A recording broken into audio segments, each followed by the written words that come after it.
Milujem tie chvíle, keď som sám doma, vonku alebo hoci kde, zrazu sa stane niečo alebo niekto, čo mi tak neskutočne zničí náladu, že sa mám chuť zabiť. Ja osobne som dosť optimistický človek, ale niekedy sa stanú veci, kedy mám chuť sa vrátiť v čase a vysvetliť niektorým rodičom, aké dôležité používanie kondomov.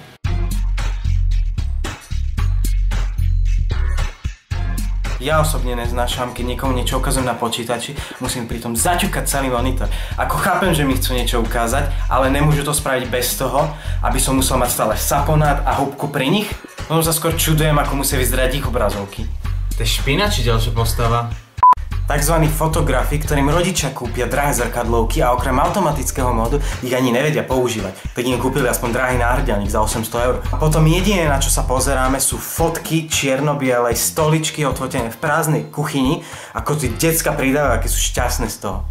A keď som už pri tých fotografoch, poznáte také tie fotky, kde si ľudia dávajú pred seba niečo, aby vyzerali roztomilo?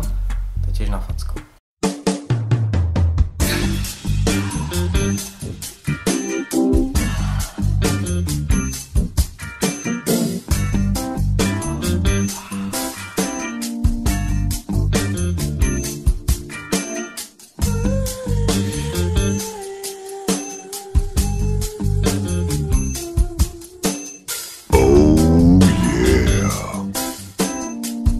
Niekedy, keď scrollujete, vidíte o niektorých postov komenty typu ako ahoj, volám sa Lucia, mám 16 rokov a mám rada kone, lajknite mi prosím stránku. Na čo to robíte, kokos? Čo myslíte, že niekto si pomyslí, ty si dobre tupá jak prasa, ale tak tými koňmi si ma dostal, tak ti lajknem stránku. A niektorí ľudia to ženú ešte do väčších sračiek. Prisahám, že minule som natrafil na takýto post, fakt neklamem. Volám sa Mandy, mám 18 rokov a pred pol rokom mi umrela babka. Jej posledným prianím bolo, aby som získala 20 000 lajkov na stránku. Prosím o like, nech jej môžem splniť toto posledné želanie. Smutný smajlik.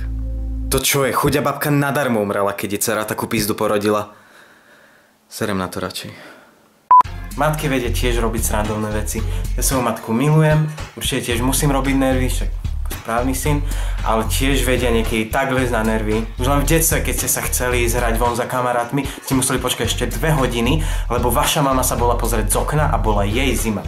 No, musíte si dať čiapku, lebo vonku je strašná zima, ešte by si mohol dať, vieš čo? Tieto rukavice, prosím ťa, daj si ich teraz rýchlo. A tuto máme takýto šál, pozri sa, takto sa zababušíme a ešte ti nájdeme jeden, dobre? Tak.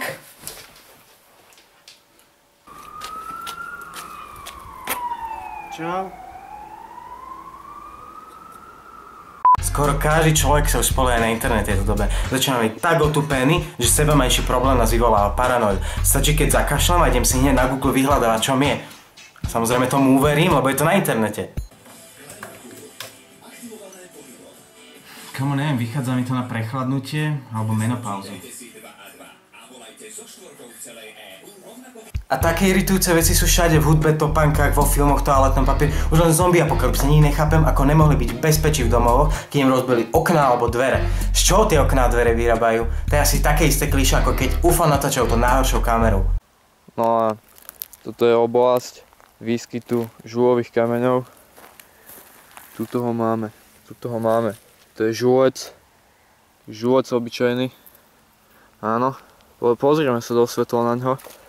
Je to unikát v tejto zemi. Kámo, čo to je? Čo je to tam? Čo je to tam? Čo je to tam? To je UFO?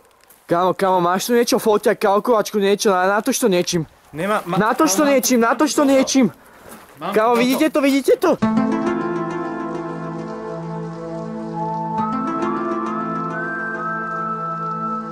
A najväčší fail, čo som pozeral, sú videá, čo som dostal na Vianoce. Ako ja vám neverím, kľudne sa tešte z darčekov, kľudne, ale koho to zaujíma? Aký typ človeka by si pozeral videá, čo druhí dostali na Vianoce? Ja si začnem natáčať videá s podobnou tematikou. Dobrý deň, ja vás vítam pri videu, čo som vyhodil do koša. A prvá vec je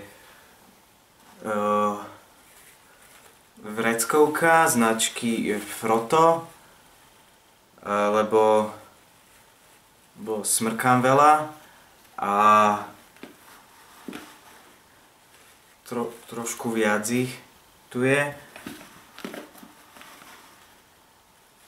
A potom tu mám ďalej